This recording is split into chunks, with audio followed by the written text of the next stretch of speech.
మాజీ ముఖ్యమంత్రి శ్రీకాకుళం పర్యటన రీత్యా జరిగినటువంటి ఘటనలు, దాంతో పాటుగానే ఏదైతే ఆంధ్రప్రదేశ్ లో జరుగుతున్నటువంటి అభివృద్ధికి సంబంధించినంత వరకు క్రెడిట్ చోరీ జరుగుతుందంటూ కూడాను, మరీ ముఖ్యంగా ఏదైతే జరుగుతున్నటువంటి అభివృద్ధిని ఓరవలేక కూడాను వైఎస్ జగన్మోహన్ రెడ్డి క్రెడిట్ జోరీకి పాల్పడుతున్నారంటూ కూడా మంత్రి తీవ్ర మండిపడుతున్నటువంటి పరిస్థితి కనిపిస్తుంది. ఇదే అంశానికి సంబంధించినంత వరకు మంత్రి వాసంశెట్టి సుభాష్ ఉన్నారు, ఆయన అడిగి తెలుసుకునే ప్రయత్నం చేద్దాం. సార్ నమస్తే.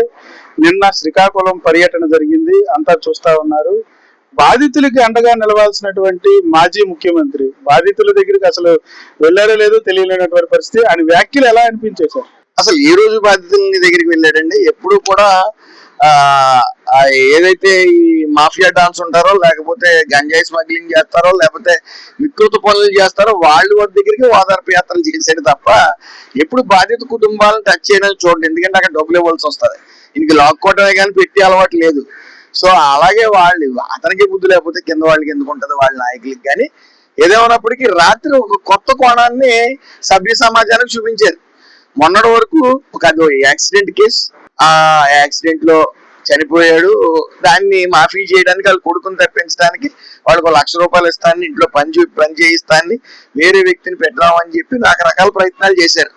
అది సభ్య సమాజానికి తెలుసు. తెలియని కోణాన్ని ఒకటి చూపించాడు రాత్రి. ఆయన ఏమంటాడు? ఆయన బుద్ధి లేని మనిషి.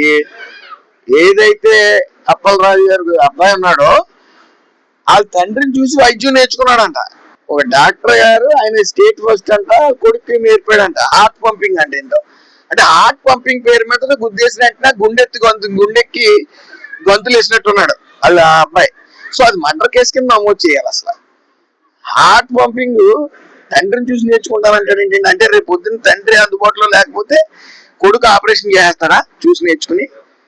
అంటే దానికి ఒక డిగ్రీ ఉండక్కర్లేదా? ఆ చదువు అవసరం లేదా? వాళ్ళ తండ్రి స్టేట్ ఫస్ట్ అయితే ఆయన దగ్గర నుంచి ఆయనకి సర్టిఫికేషన్ ఏమైనా ఇచ్చారా మొత్తం అందరికి నేర్పించమని? ఏం మాట్లాడతాడు అతను? అసలు ఏదో మాట్లాడతారు, పేపర్ సరిగ్గా అది కూడా చదవలేడు. పోయిన మహిళా అధికారులు వస్తే వాళ్ళకి రక్షణ లేదు, పోలీసులకే రక్షణ లేకపోతే అతను కూడా వచ్చి నాయకులతో ఇంకా రాష్ట్రానికి ఏం రక్షణ ఉంటుంది? అందుకని 5 ఏళ్ళు కూడా ఊచకోతకు గురయ్యారు ప్రజలందరూ కూడా అన్ని రకాలుగా. ఇది అభివృద్ధి విషయంలో కానీ, ఇటు సంక్షేమ విషయంలో కానీ, అలాగే పెట్టుబడుల విషయంలో కానీ. రాష్ట్రం సర్వనాశనం అయింది. బీహార్ వైపు ప్రయాణించే టైంలో రాష్ట్రం వెంటిలేటర్ మీద ఉన్న టైంలో మరి నారా చంద్రబాబు నాయుడు గారు, పవన్ కళ్యాణ్ గారు, లోకేష్ గారు రావటం వల్ల వెంటిలేటర్ మేయించి ఈ రోజు బయటకు వచ్చి స్వేచ్ఛగా గాలి పీల్చుకునే పరిస్థితికి ప్రజలు వచ్చారు. అసలు ఈ మనిషి ఎందుకు ఈ యాత్రలు చేస్తాడో తెలియదు. పోనీ బాధ్యత కుటుంబం దానికి వెళ్ళాడా? మానవత్వం ఉందా అతనికి? అతను మనిషే కదా. సభ్య సమాజం అంతా కంటి తడి పెట్టుకుందా బిస్కెట్ నీటిలో నాంచి ఆ పిల్లవాడికి పెడుతుంటే వాడు రెక్కాడితే డొక్కాడిని బతుకులు వాళ్ళు అన్ని కూడా. ఈ రోజున పార్థసారథి దగ్గర ఉన్నారు ₹2,00,000 ఆయన సొంత ట్రస్ట్ నుంచి ఇవ్వడమే కాకుండా రాష్ట్ర వ్యాప్తంగా వాళ్ళ సంఘం నుంచి కూడా ₹3,00,000 పెంచిన ఆయన. అంటే ₹5,00,000 వాళ్ళ కుటుంబాన్ని ఆదుకున్న ఆయన. మరి వీళ్ళు ఏం చేశారండి? అలాగే విజయవాడ వరదలు వచ్చినప్పుడు ₹1,00,00,000 అన్నాడు, మళ్ళీ కనపడలే అతను. ఇచ్చి గుణం ఉండదు కదా, లక్కుని గుణమే కదా. సో ఇలాగా వాళ్ళు ఎక్కడికి వచ్చినా సరే వాళ్ళు పెట్టిన పార్టీయే వాళ్ళ సిద్ధాంతం ఏంటంటే లాక్కో దోచుకో. ఆ సిద్ధాంతంతో ఈ పార్టీ పెట్టారు. ఏదైతే ఎప్పుడైతే వాళ్ళ తండ్రి చనిపోయారో, తండ్రి చనిపోయిన మరుక్షణం నేను సీఎం అయిపోవాలి, మళ్ళీ అక్కడే సంతకాల సేకరణ. అతను నైజం సైకో. అతనికి ఎవరు పెట్టారో గాని సైకోకి బ్రాండ్ అంబాసిడర్ జగన్, అందులో ఏ విధమైన సందేహం లేదు. అంత బ్రాండ్ అంబాసిడర్ ఎక్కడికి వెళ్ళినా సరే వాళ్ళు పిల్ల సైకిల్ ఉంటారు, ఆ పిల్ల సైకిల్ కూడా అదే రకంగా వ్యవహరించాలి. మనం పూర్తిగా చూస్తా ఉన్నాము. ఒక బాధ్యతాయుతమైనటువంటి పదవిలో చేసినటువంటి ముఖ్యమంత్రి గాని, బాధ్యతాయుతమైనటువంటి మంత్రి పదవి చేసినటువంటి వ్యక్తులు గాని ఇంత దిగు స్థాయికి దిగిపోతారంటారా? అసలు ఏమనిపిస్తుంది సార్? సభ్య సమాజానికి ఏం చెప్పాలనుకుంటున్నారు? భవిష్యత్ యువతకి ఏం చెప్పాలనుకుంటున్నారు?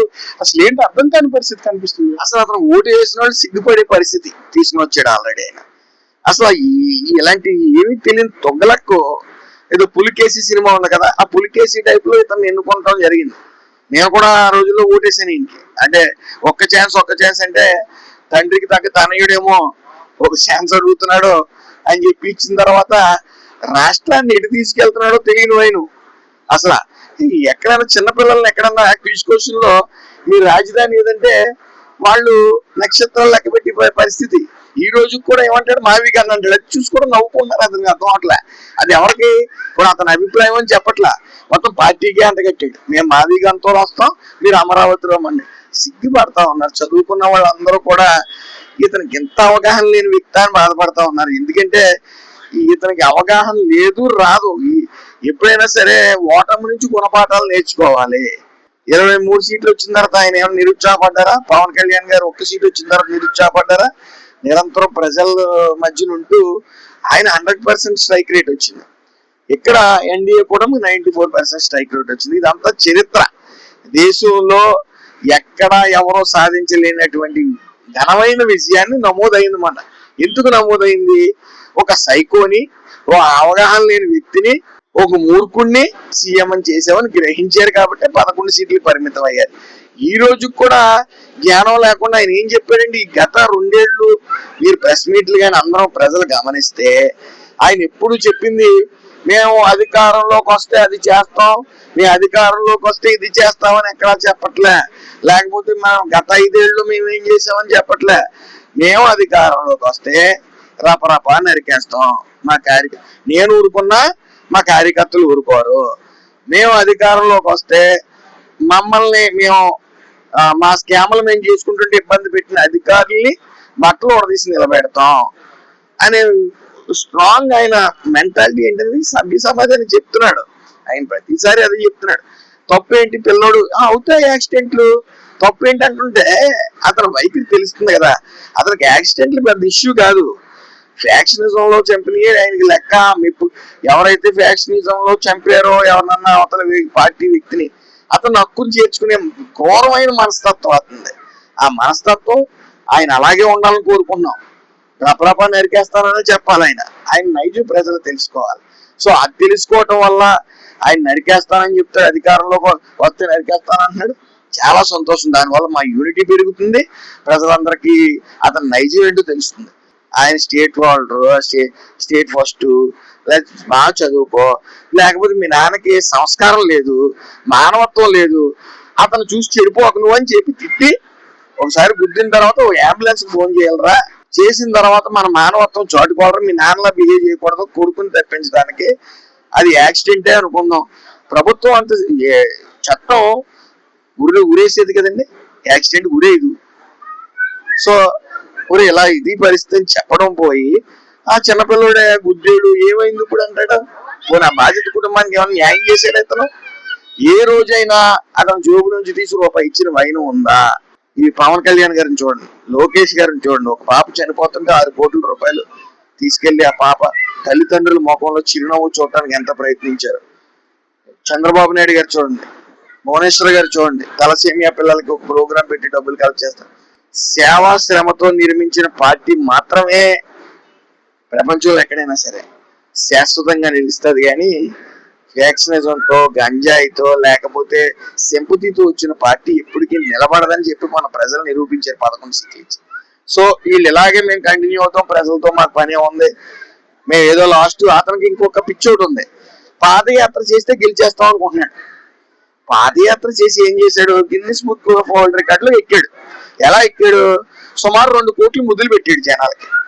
అన్ని ట్రాక్ లోకి వస్తున్నాం. అలాగే లేబర్ వెల్ఫేర్ బోర్డును కూడా మళ్ళీ ట్రాక్ లోకి తీసుకుని వచ్చాం.